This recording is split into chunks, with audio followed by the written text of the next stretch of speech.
No lo no jebe dra no par jebe ge tarba tam je kembe bardu jobra jeba tam je ge se jebe ma nang kha dang nam pe sen jen tam je deva dam de du nga dang de ne do la na me pa yang tham pra zo pe chang ju ren po je thom pra jo Dāla dhāngvā jebē dhāi nōpar jebē gēk tharbādā tham jē kēmbē bārdū chōparā jebā tham jē gēsā jebē mhā nāṅ khādā nyāmbē sēnchēn tham jē dēvā dāng dēn du nyāo dāng dē nē dō lā nā mē pāyā nāparā sōpē chāngchū rīmpō jē tōparā jā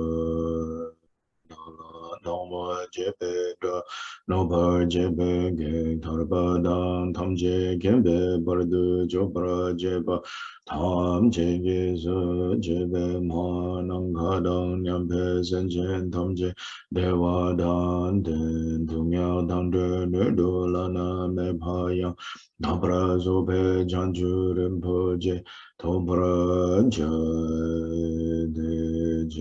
de sama gege bardu lunga yisum gewa lagu mashi bardu lunga yisum gewa lagu de tere ne zonde ne ma san ta samye bardu lunga yisum gewa lagu Sonje Jodan Soge Jonam La Chanjo Bardo Dane Gyamso Che Tange Jinso Gebe Sonam Ke Drola Penche Sanje Dupra Sho Sanje Jodan Soge Jonam La Chanjo Bardo Dane Gyamso Che Tange Jinso Gebe Sonam Ke Drola Penche Sanje Dupra Sho Sanje Jodan Soge Jonam La Chanjo bardo dane gyabzu ji dage jinsu gebe sonam ki rola penjir sanje drubra ju monam kadam yampe sanchen tamje dewa dang tewe kindan dambra girji dungyao dang dungyao ki gyudang dewa girji dungyao mepe dewa dang me dewa girji Nirin chadang nidang drawe dang nyong la ne pra gyu je. Kadang nyampe senchen tamche dewa dang dewe gindan dem pra gyu je. Dungyao dang dungyao gi gyu dang drawa gyu je. Dungyao me pe dewa dang me drawa gyu je. Nirin chadang nidang drawe dang nyong la ne pra gyu je. Kadang nyampe senjen tamche dewa dang dewe gindan dambra gyurji dunya dang dunya gi gyundan dewa gyurji dunya mebe dewa dang me dewa gyurji nedin chadang nidang dewe dang nyong la nebra gyurji.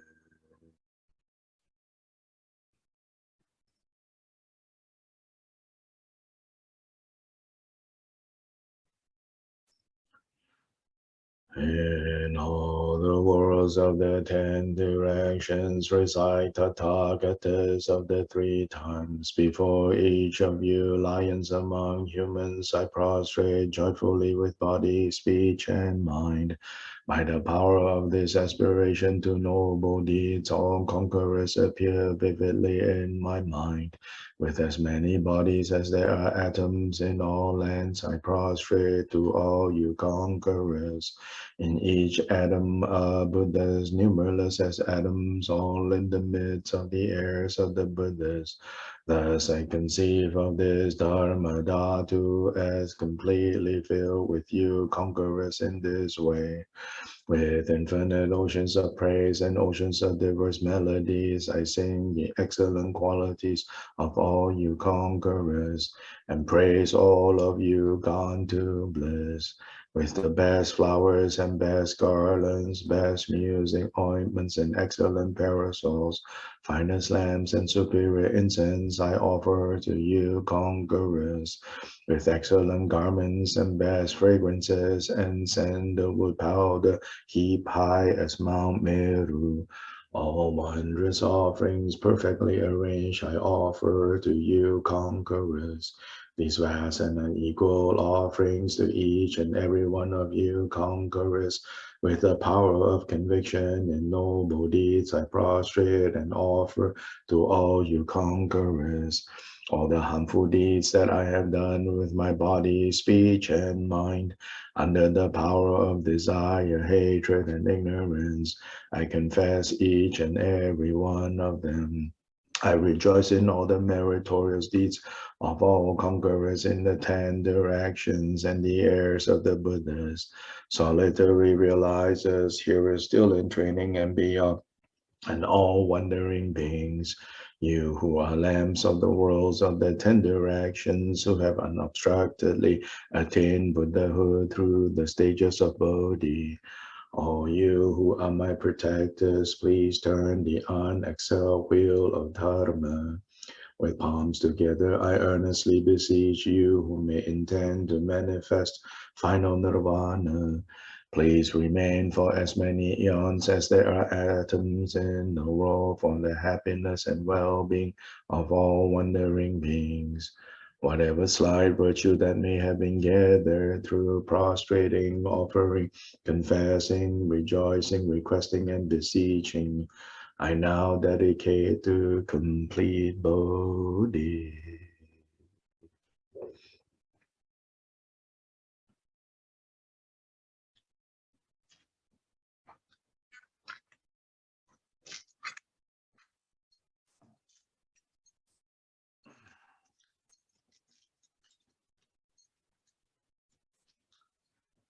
This ground sprinkled with scented waters and strewn with flowers, adorned with the supreme mountain, four continents, sun and moon, I visualize as a Buddha land and offering. May all wandering beings experience such a pure land. To the Gurus who possess the three kayas, I offer the outer, inner, secret, and thusness offerings. With my body, wealth, and all phenomenal existence, please grant the unsurpassed supreme attainment. Whatever slight virtue I may have gathered through prostrating, offering, confessing, rejoicing, requesting, and beseeching, I now dedicate it all to complete Bodhi.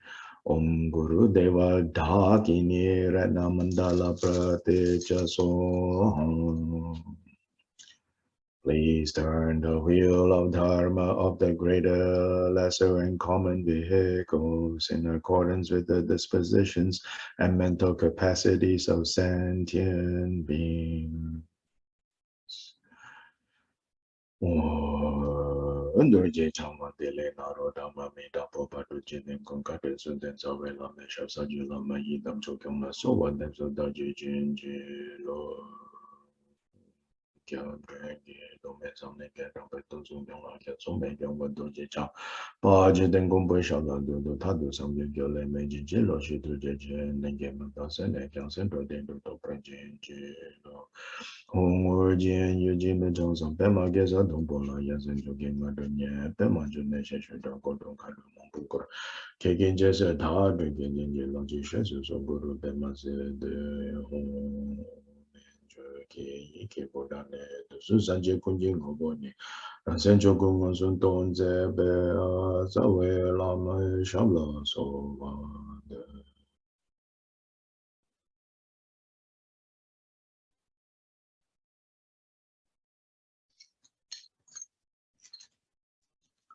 Good morning to everyone.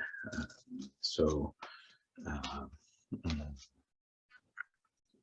some of you may be wondering, but just never ask because you know that it's kind of something that people do, which is like the recitation that I just did in Tibetan. Like, what is that? What are you supposed to do when I'm doing that? So that part is traditional, that the person giving the teachings does his or her supplications or prayers, and usually this is supplication or prayers to the lineage, or whatever lineage that the teacher is a part of. They pray to the lineage for the blessings and the protection of the lineage as you go about sharing the teachings with others.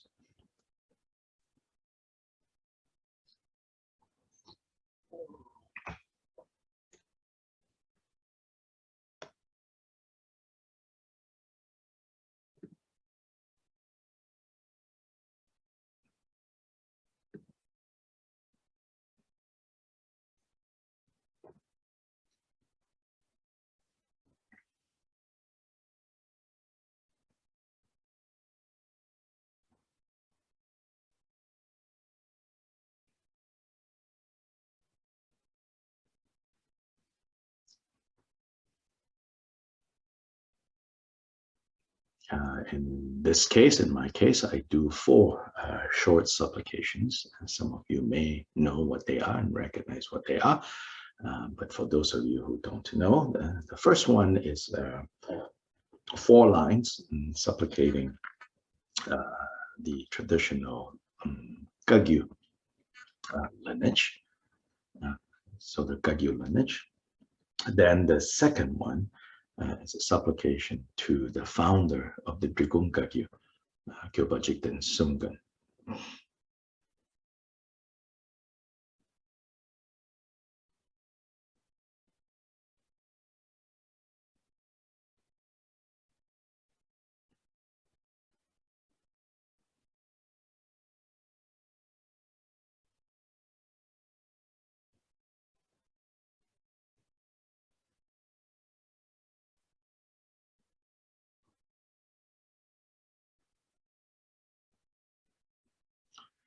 The third one is a famous 7-line supplication to Bimasambhava Guru Rinpoche, who is one of the key figures in the history and process of the establishment of the Buddha Dharma in the land of snows in Tibet and in those areas.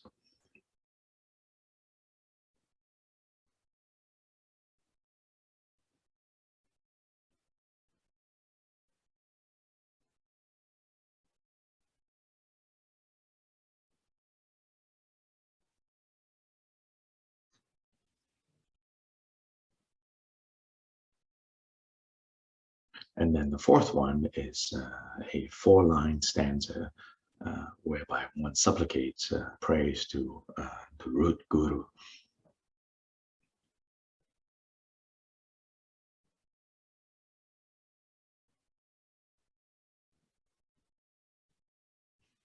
There it says, "O you root guru, who is the essence of the Buddhists of the past, present, and future, and who directly shows me that my mind is the Dharmakaya. To you I pray, to you I supplicate."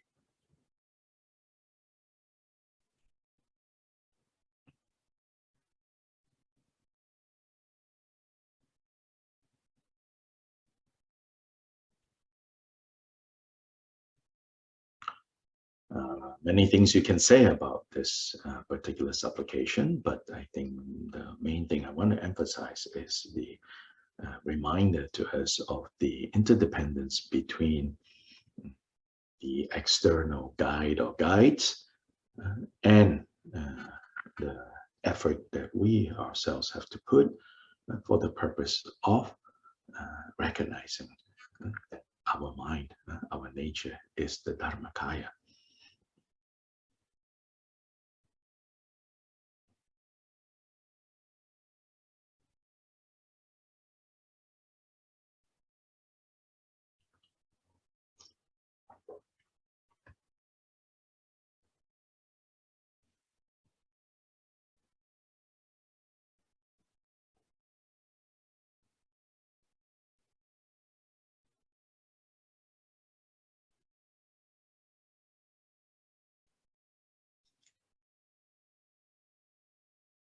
or a less fancy way to put it, which is to to recognize that our nature is awake, is Buddha.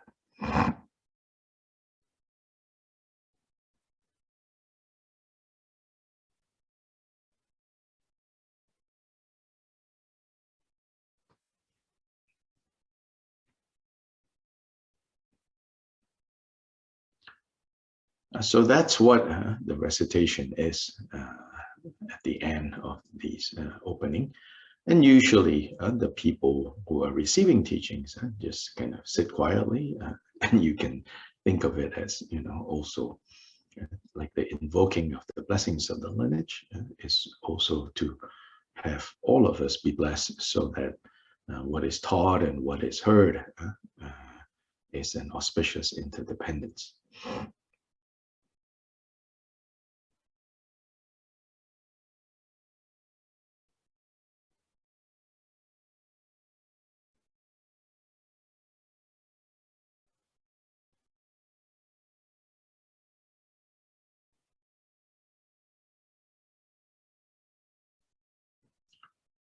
Um, I was reading a Dharma book the other day, and I came across this one story that I thought I will share with you.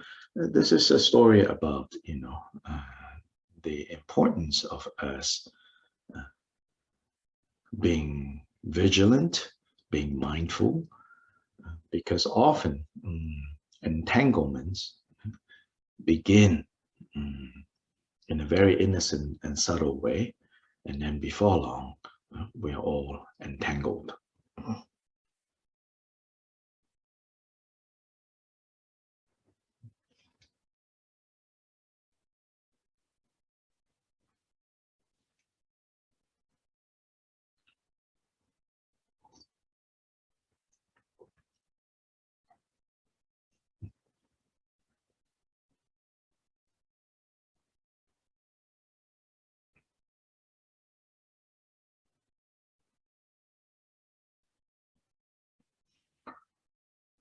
So this story is told from the Indian, probably Hindu tradition, but it really applies, the lesson that it imparts, it teaches us. And so there is, so the story goes, there was this one yogi, one meditator, who has resolved, to leave behind all worldly entanglements, so that he can focus on, without distractions, on his spiritual pursuit. And so, so he has, practiced this kind of very kind of very austere ascetic practice, whereby, he basically doesn't own anything, and even what he wore, maybe because the weather in India is okay, conducive. So even what he wore, he was practically naked, except for a cloth, which acts as like an underwear, kind of wrapping around his private parts.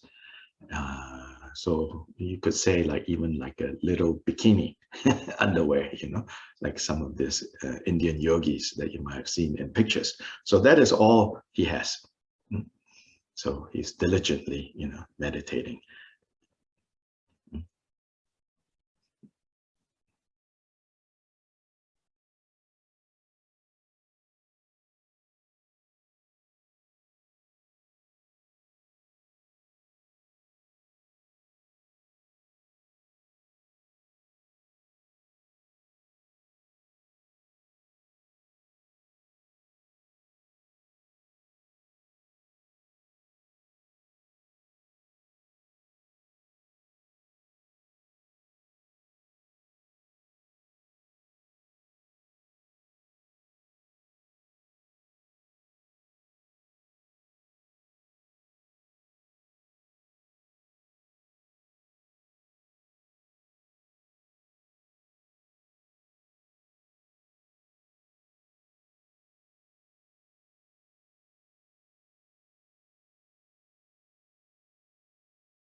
So then,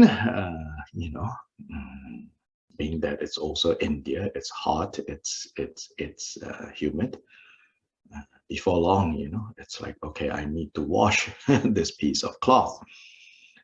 So then, that's all he has. So he took it off. Then he washed it by the river. So then he hung it, on like a little branch next to him to let dry.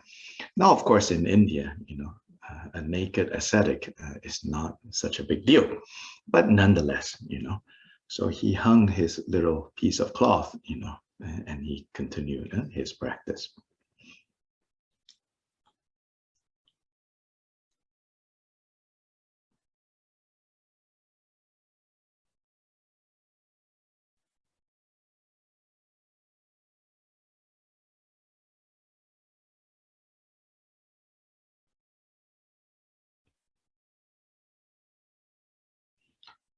Then, mm,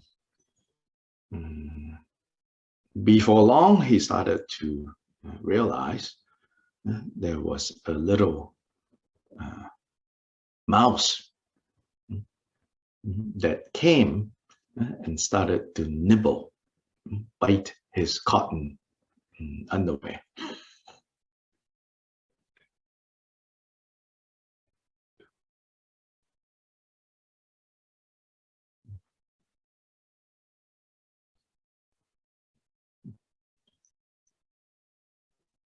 So quickly he shooed the mouse away, and then he took it down. It's still a little damp, but he wore it so that the mouse, won't be able to do more damage. Then the next time he washed, he hung it on the branch again.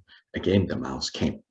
So in conclusion, now he has a problem, and he thinks, oh, then one day, one of the people who frequently comes to give him food, he mentioned to this person having this problem with this mouse biting his one little piece of cloth that he has. So then this kind supporter says, let me get you a cat. So then he brought a cat. So the cat came. So now the cat is guarding the piece of underwear that from time to time he needs to wash.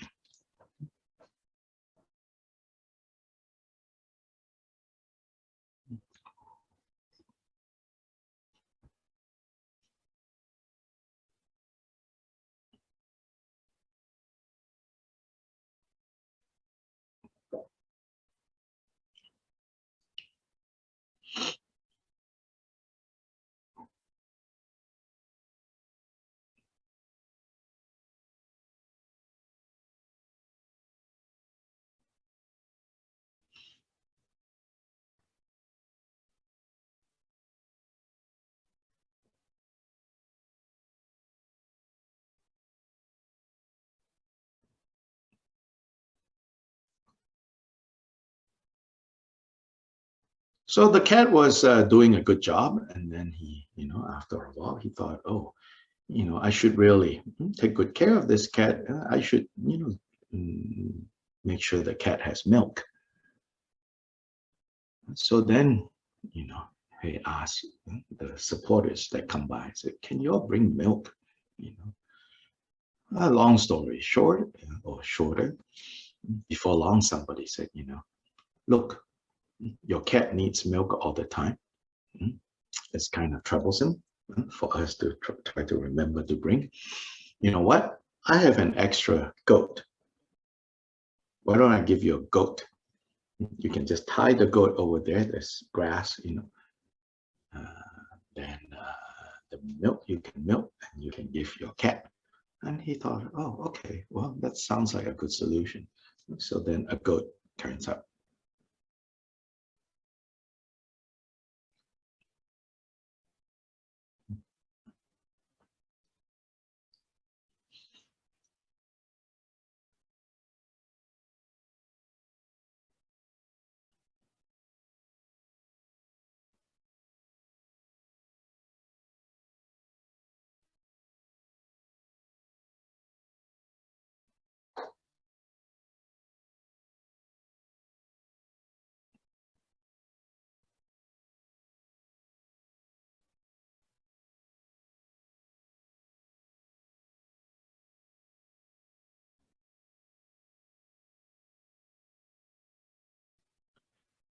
Now it only took a few days, for the goat to have finished eating, whatever was available in the little patch next to him. So now he has to bring the goat to a different patch. And so every few days, he has to move the goat to a different patch.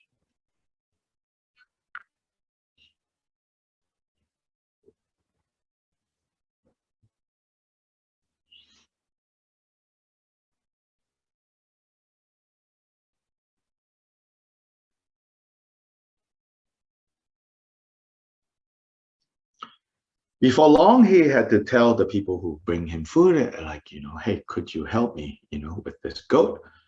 Either bring the goat further, or, you know, could you bring grass for this goat? So these very kindly people, it's like, okay, we can do that.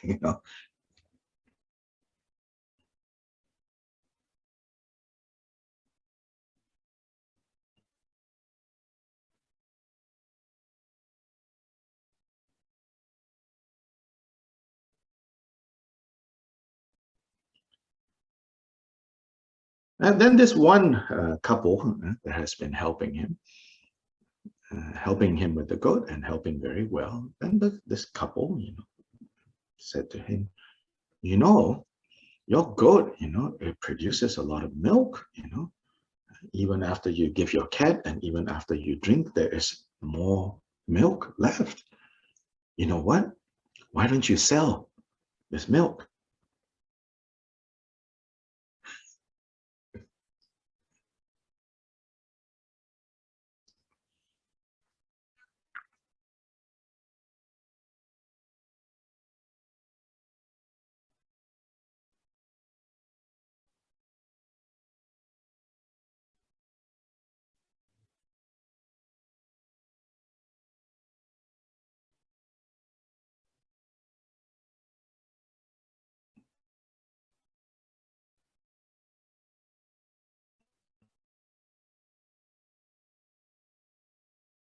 But that way, if you sell the milk, then you have, some money, or you can exchange things from other people. And the yogi thought, oh, yeah, that makes sense.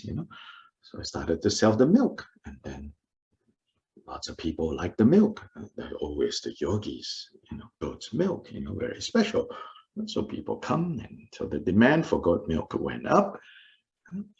Then before long, one goat becomes two goats become three goats, right? And then the couple helping him was like, it's a lot of work, like you need someone full time here. So then this older couple, they said, we have a daughter at home. Maybe you should marry him, marry her, and then she, can help you take care of your goats and run your business. So before long, the yogi has a goat milk empire, selling yogurt, selling goat cheese. Then all spiritual practice gone now.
All because of a little piece of underwear that needs to be washed from time to time. That is how we get entangled. That is how. So all of us have different versions of this story in our lives. If you say, oh no, this story is kind of silly, ha ha ha, you're not looking deeply enough to see that we all have different versions of this story in our own lives.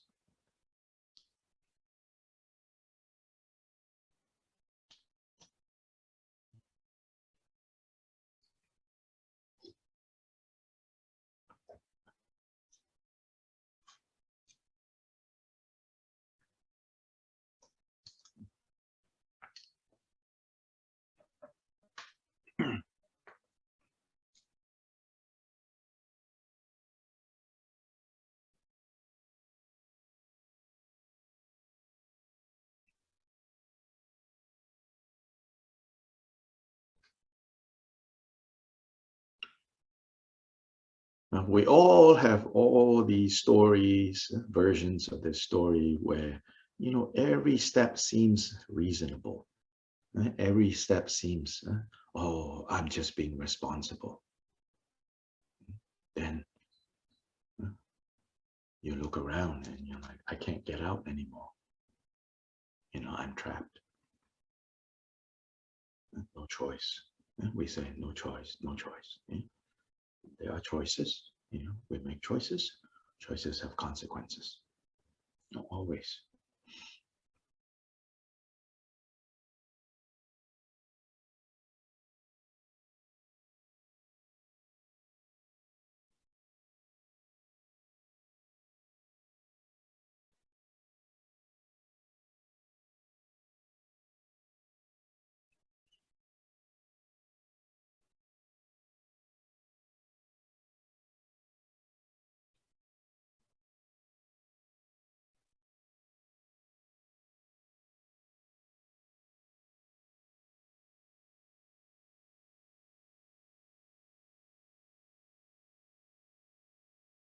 And so every time, when we find that, we are in a situation of like being offered something that will make, quote unquote, things easier. Someone offering something, some gadget, some situation that will make things easier. Each of those times we have to pause and say, at what price, what other payments I have to make for this new thing, new situation, new arrangement that will make things easier. All the entanglements that we get ourselves into, it never come with a claim, with a sign that says, I will complicate your life. Do you want me? They never come in that form. Because we all know to say no to that. So these conditions that we get entangled in, they come with signs, or rather, we impute, we project signs that holds up that says, I will make life easier for you. Beware, watch out.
And don't say, technology did this to me, society did this to me, corporations did this to me, government did this to me, hidden government did this to me, the Illuminati did this to me. The Buddha's teaching says, points to how we did this to ourselves.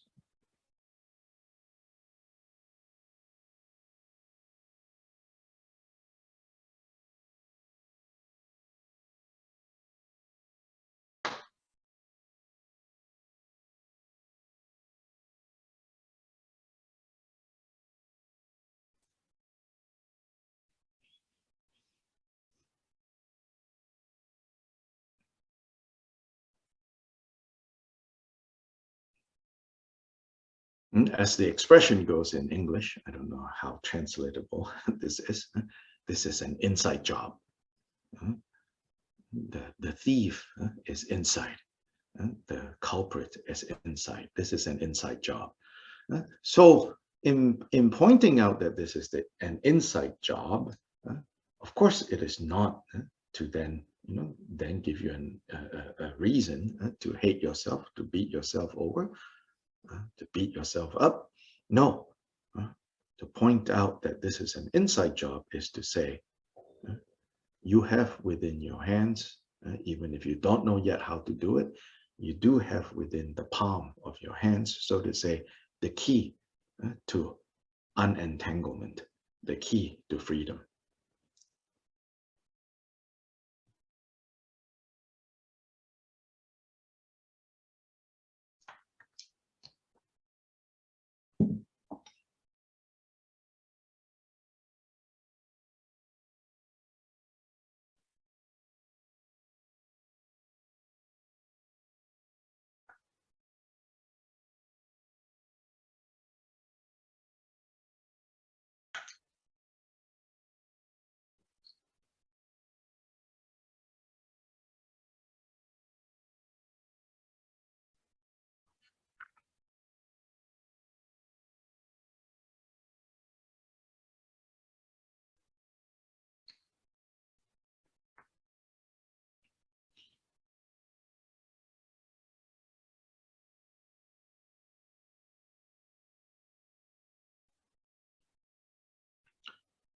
So all of the various intricacies of chapter 9, the chapter on understanding or insight or wisdom, and all the sophisticated and detailed refutations that Shantideva provides. What is this for?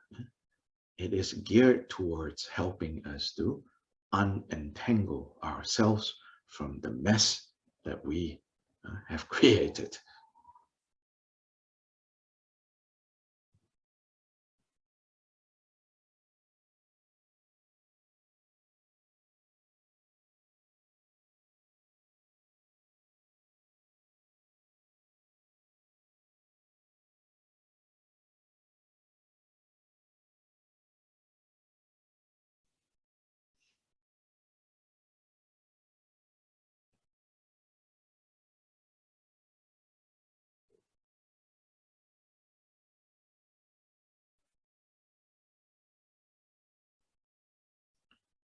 In many sutras, the Buddha calls this situation, he says, it's a thicket of views. Thicket is like this, bramble, this growth in the forest, where there's vines, there's thorns, there's just kind of you trying to go through, right?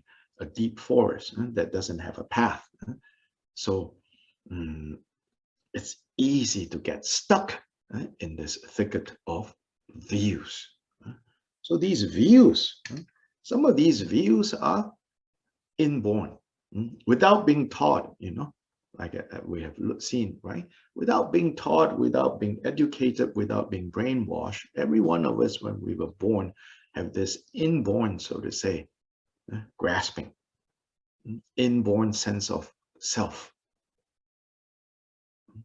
Then as we get older and older, this inborn sense of self gets reinforced, gets more fancy through views that we pick up.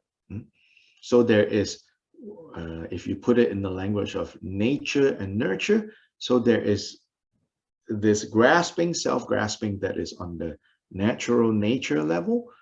Then there is grasping that gets developed, picked up, elaborated, magnified through learned ideas, philosophies, ideologies, and so on and so forth. So the wisdom that we're talking about in chapter 9 is essentially the wisdom, the insight, the understanding that seeks to help us unentangle from this thicket of views.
So in chapter 9, the different stanzas, Shantideva is seeking to cut away, clear this thicket.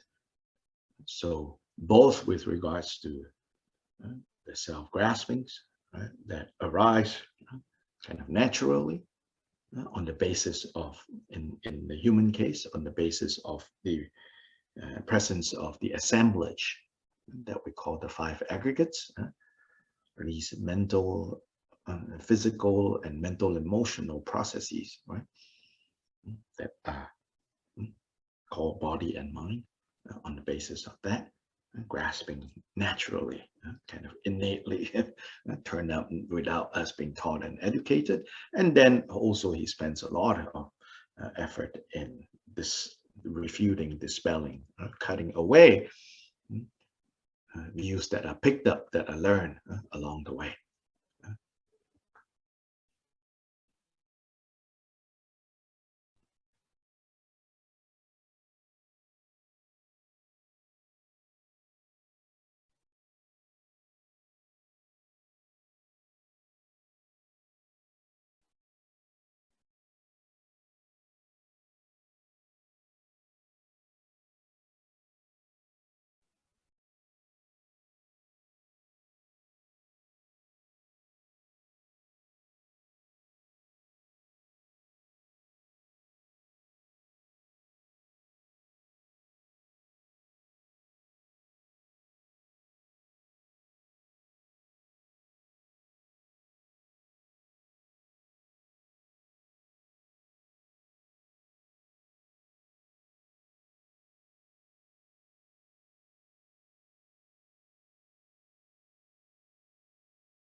Now, in terms of these views, although the final, you could say, basis of circling in confused existence, and therefore undergoing rebirth in the six realms with a continuous cycle of birth and death, and the dukkha, that all forms of dukkha that occur within this context, although all of it, right, is the basis of all of that, right, is the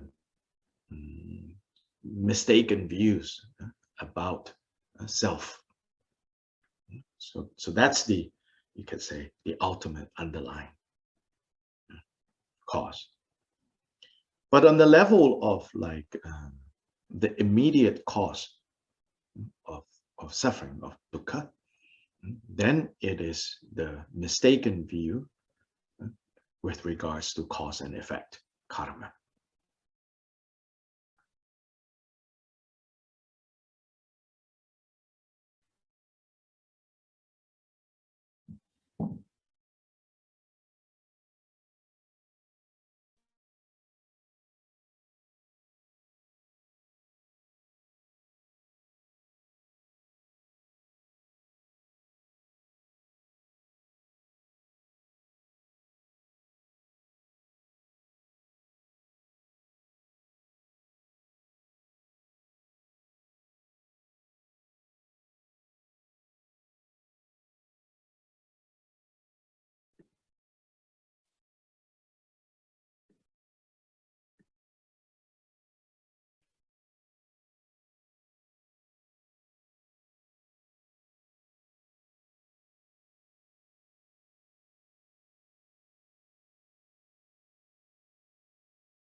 So as we study and learn more about how the self cannot be this, the self cannot be this, the self cannot be this, the self cannot be this, the self cannot be found here, cannot be found here, cannot be found here, cannot be found here, cannot be found here.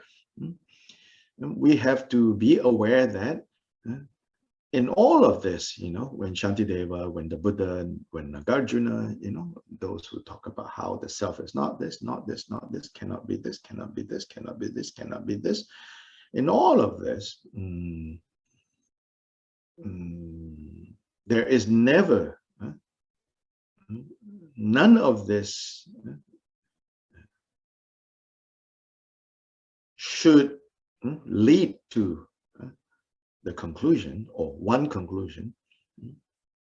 It never is the case that therefore there is no such thing as cause and effect, since there is no self. If we go in that direction, since there is no self, therefore there is no cause and effect, that means we have misapplied, we have misunderstood all these teachings on how the self is not this, not this, not this, not body, not mind, not combination of body and mind, and not a third mysterious thing that you call soul or spirit. Self is not this, not this, not this, not this, not this. In none of this should it lead us into thinking, therefore, cause and effect doesn't matter. Therefore, what I do don't really matter because I don't exist. That is what we call nihilism.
although any and all of the mistaken views pertaining to self will prevent awakening, will prevent bodhi, liberation, they do not necessarily prevent someone from achieving short-term happiness, a favorable rebirth, because what prevents short-term happiness and such as favorable rebirth, more calming, good conditions, is wrong views pertaining to cause and effect.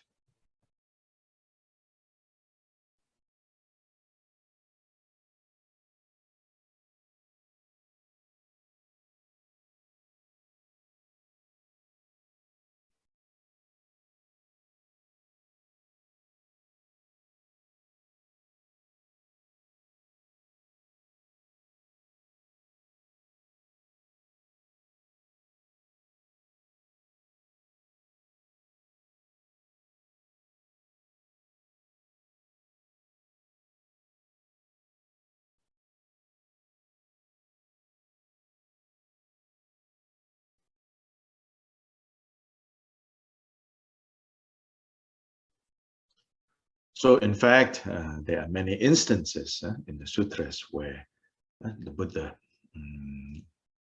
whenever he encountered a situation where he is teaching about this is not self, this is not self, this is not self, this cannot be self, this cannot be the basis for self, self cannot be like this, cannot be like this, cannot be like this. Whenever he was teaching that, there were instances where someone, falls into the error of, therefore, karma does not matter. Immediately he will pull this person back and say, well, in this case, if you're going to have this misunderstanding, then it is better that you have, you hold on to this idea that there is a self that continues. And for the sake of this self that continues from moment to moment, or from this lifetime to that lifetime, for the sake of protecting this self from suffering, from dukkha arising, then it is better that you believe in such a self, so that at the very least, you will pay attention to your actions of body, speech, and mind, and not produce dukkha.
So to understand and to deeply understand and realize that, like for example, your car, lacks any independent, substantial,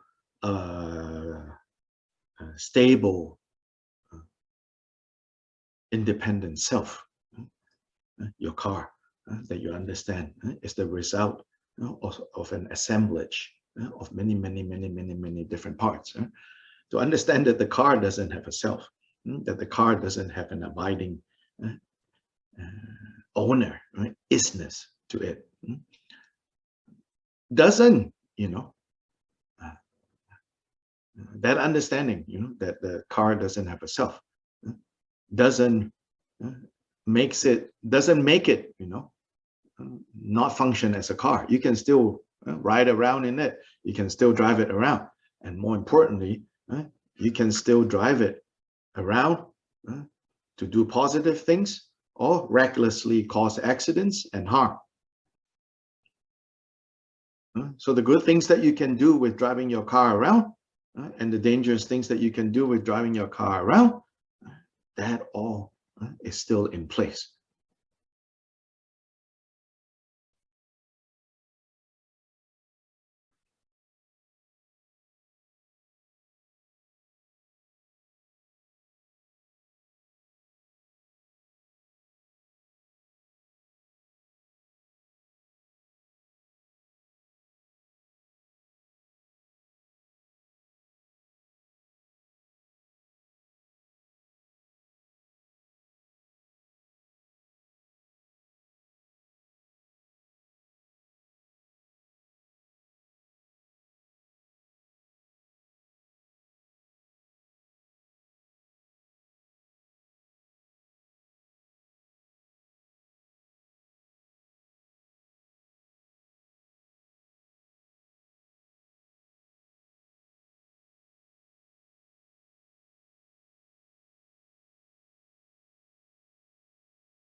So coming back to the stanzas, in stanza 59 that we last looked at, Shantideva says, "And I, the self, is not accounted for in sixfold consciousness."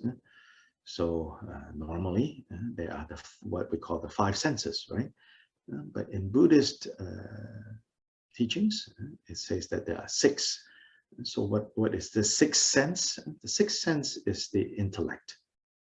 Is the like the mind and the workings of intellect. And so that's the sixth. So here it says that if you search at the moments in which consciousness occurs, and so the Buddha again doesn't treat consciousness as Buddha says, or rather the Buddha says, it is consciousness. Consciousness is not an abiding entity. It's not an independent, unitary, and permanent entity, but rather in every moment where we are conscious of something, that is merely a moment, an impermanent, changing moment of consciousness arising. Once the subject, which is that subject, right, that consciousness, that moment of consciousness, it arises when there is an object to be conscious of. That these are dependent, reliant on each other. So there is no consciousness associated with sight if there was no form and color to be perceived, for example. There is no consciousness of hearing that would arise if there were no sounds present to be perceived. And so these two are reliant on each other, and when they arise, when they occur, they only occur and arise momentarily, therefore impermanent. And that's the basic way the Buddha taught us to understand what consciousness is.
So then in all the traditional commentaries, the next few verses is said to address non-Buddhist systems of thought with regards to this self, this Atman. So if you read the traditional commentaries, it will go into explaining in particular two non-Buddhist systems that were active during, at least during Shantideva's time. So one tradition is known as Sankhya. The other tradition is Vaiseshika. So Shantideva goes about refuting some of the beliefs of these two systems that the beliefs of these two systems are specifically in relation to how they say, therefore the self is this, or therefore the self is that. And in this next few verses, it's identifying consciousness as the true self. And therefore, saying that consciousness is stable, permanent, one thing, unitary. Now, as I have said many times, we don't necessarily need to go into, oh, this system of thought says that, that system of thought says that, that philosophy says this, that philosophy says that. Of course, we can study that if we have the ability and the patience, neither of which I have a lot. So instead, but what we can do, and I'll try to see how successful, the next few verses, even without knowing what Sankhya was teaching and what Shantideva was refuting, the specifics of that, they are still important, what I like to call take-home lessons, lessons that we can take home with us, take to heart. When we see how Shantideva points out, don't think of consciousness as a valid basis for us to hang our sense of self, for us to build our sense of self on, because even consciousness is impermanent, unstable, and constantly changing.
So from 60 to 67,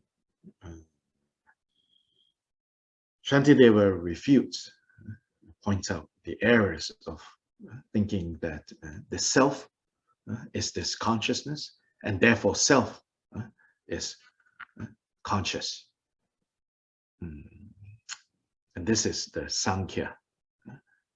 Then, as Khenpo Kumpel identifies, 68 and 67, 68 and 69, he refutes the opposite position, which is that the self is unconscious. Now, so in both of these systems, so the Vaisheshika will say that, oh, there is this self, but this self is the unconscious.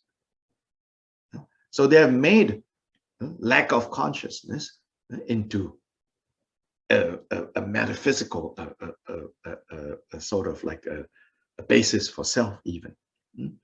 So what we're seeing here is that it's not so much that consciousness or unconsciousness is what the Buddha or Shantideva wants to refute. It is rather the tendency of trying to construct a self on the basis of consciousness or unconsciousness. Right? So what is more problematic from the Buddha's point of view is not ultimately whether consciousness is permanent or not permanent, or whether consciousness exists or don't exist, but our habit, our confused habit of constructing a sense of self on the basis of consciousness, and including constructing our sense of self on the basis of unconsciousness.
So now let's look at a few of these verses. So I'm going to read from 60 to 63.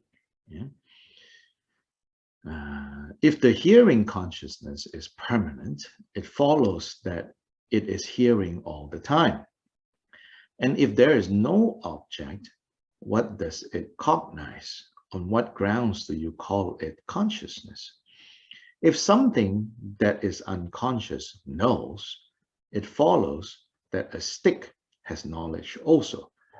Therefore, in the absence of a thing to know, it is clear that consciousness will not arise. If the self-same consciousness detects a form, at that time, why does it not hear? Perhaps you say that sound's no longer there. Then neither is there consciousness of sound. How could that which has the nature of a sound perceiver ever be transformed into a form perceiver? A single man, you say, can be both son and father, but these are merely names. His nature is not so.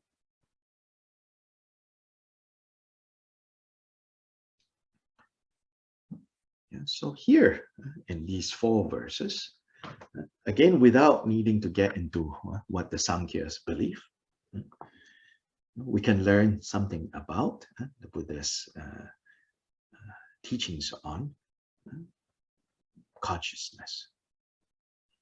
because this word consciousness is used, it's one of the 5 aggregates, for example, consciousness. But the Buddha's explanation of consciousness specifically points out how it's not a thing. It is not constantly abiding. It is not permanent, but rather what we call and label consciousness is an assemblage, a heap. So skanda means heap, like a heap of sand. A heap of sand is only a heap of sand as a concept, right? Conceptually, right? You in your mind, you call it a heap of sand. All it is it's a collection. It's infinite number of grains of sand. Present there, we call it a heap. So that heap exists in a very fragile way, in a very temporary way. Likewise with consciousness. So stanza 60, hearing cannot, this hearing consciousness cannot be permanent. If it was permanent, then hearing will occur at all times. We know from our own experience that hearing is not occurring at all times. Specifically, if there is no sound present, then hearing doesn't take place. And even that, right, we can say that, like right now, in the abstract, you could say, well, of course sound exists, but I can't hear it because it's far away, or I'm not paying attention. Your not paying attention is an indicator that hearing consciousness has not arisen in relation to whatever sound it is that you say exists out there. So a sound that exists out there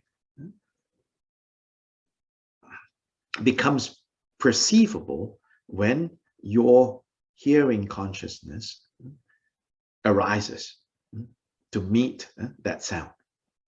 Then consciousness takes place. But once that sound goes away, then that moment of cognizing sound also goes away.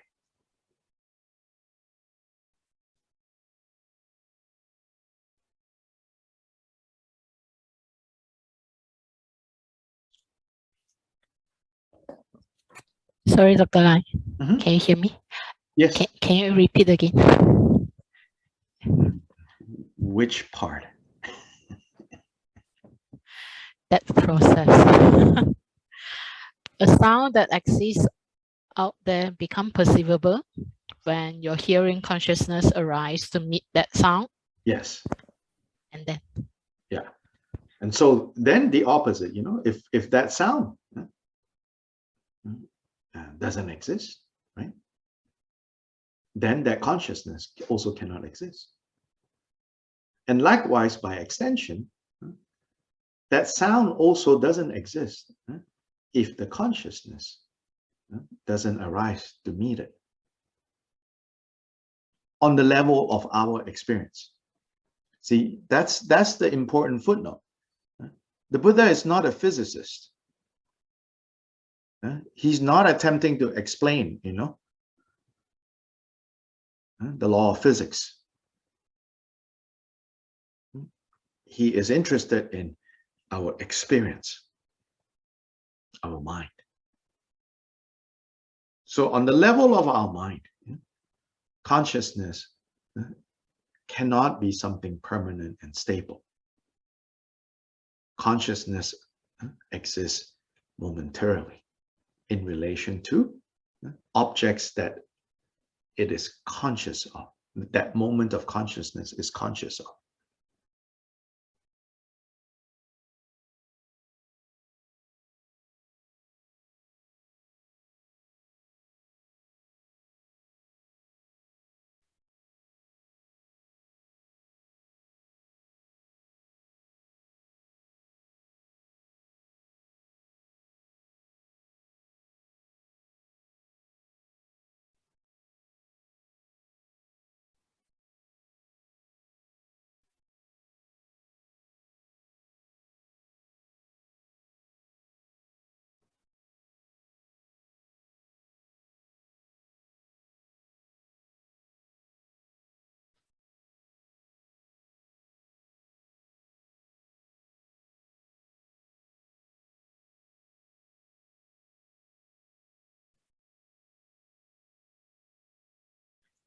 Antonio, we cannot hear you.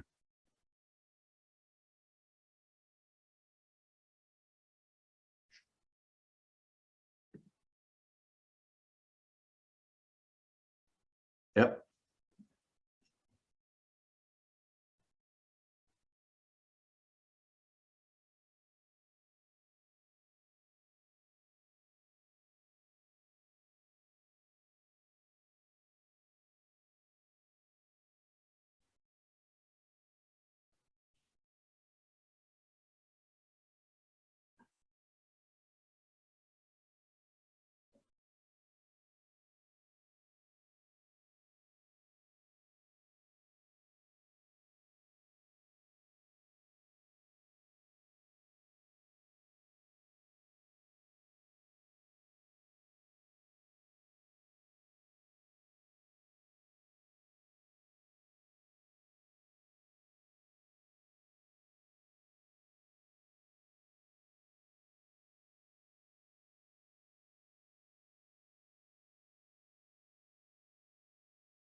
Yeah, just so line by line, okay?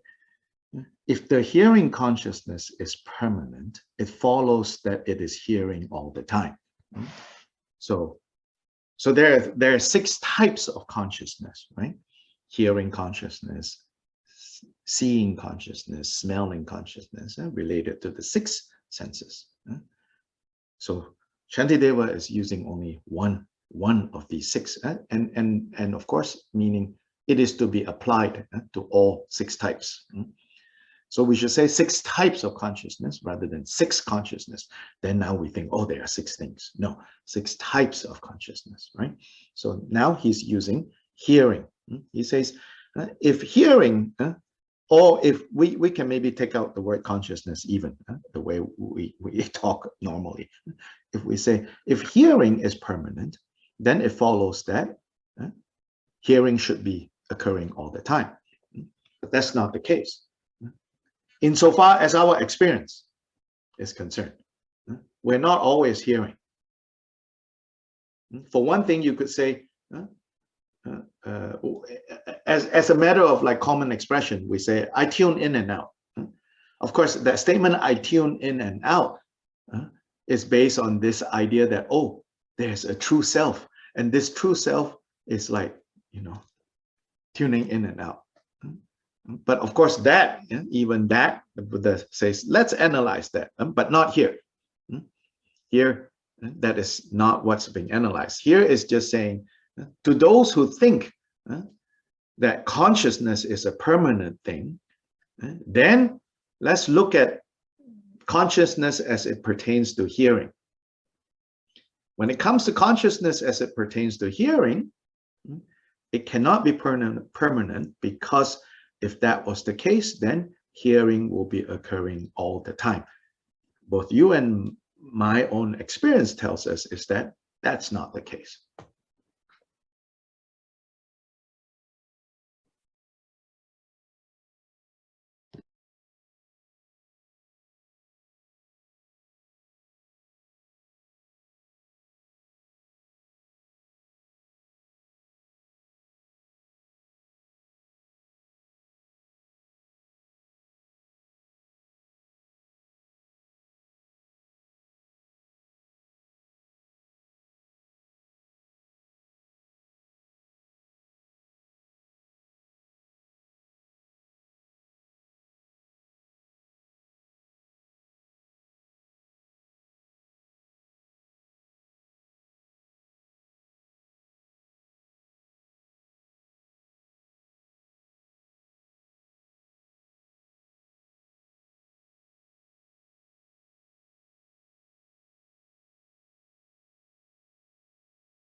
If hearing was always present, then it would be a very noisy world, you know.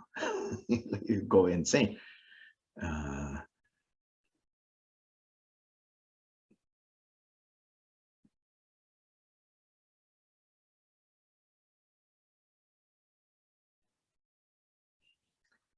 Then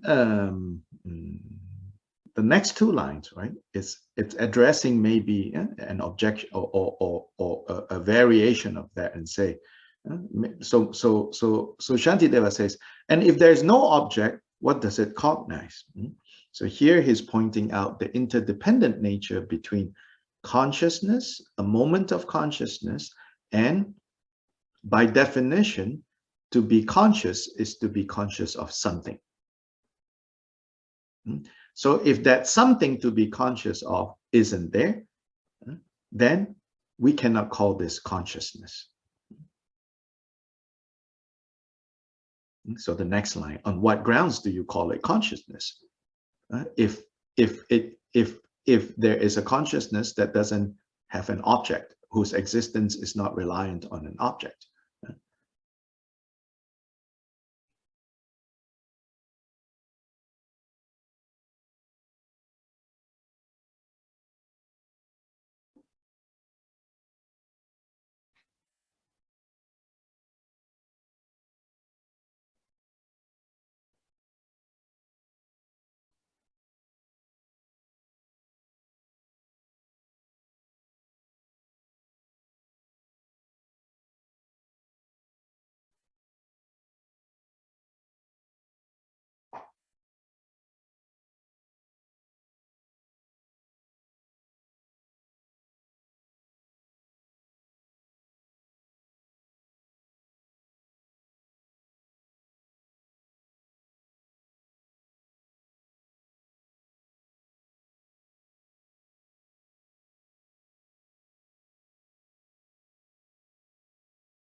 To hear is to always hear sounds. You don't hear red. To see is to always see forms or colors. Yeah, you don't see melody.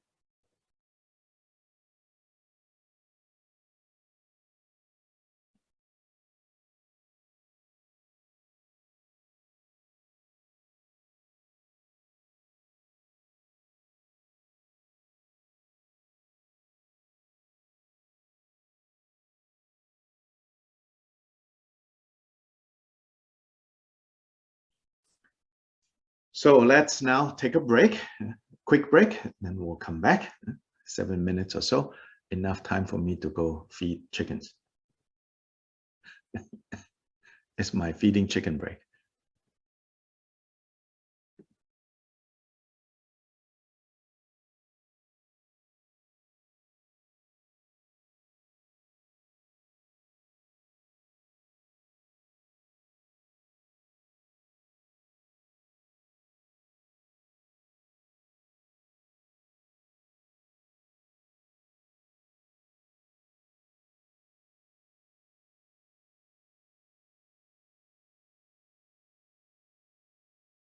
Om Wage Jware Mum, Wage Jware Mum, Om Wage Jware Mum, Wage Jware Mum, Om Wage Jware Mum, Wage Jware Mum, Om Wage Jware Mum, Wage Jware Mum, Om Wage Jware Mum, Wage Jware Mum, Om Wage Jware Mum, Wage Jware Mum, Om Wage Jware Mum, Wage Jware Mum, Om Wage Jware Mum, Wage Jware Mum, Om Wage Jware Mum, Wage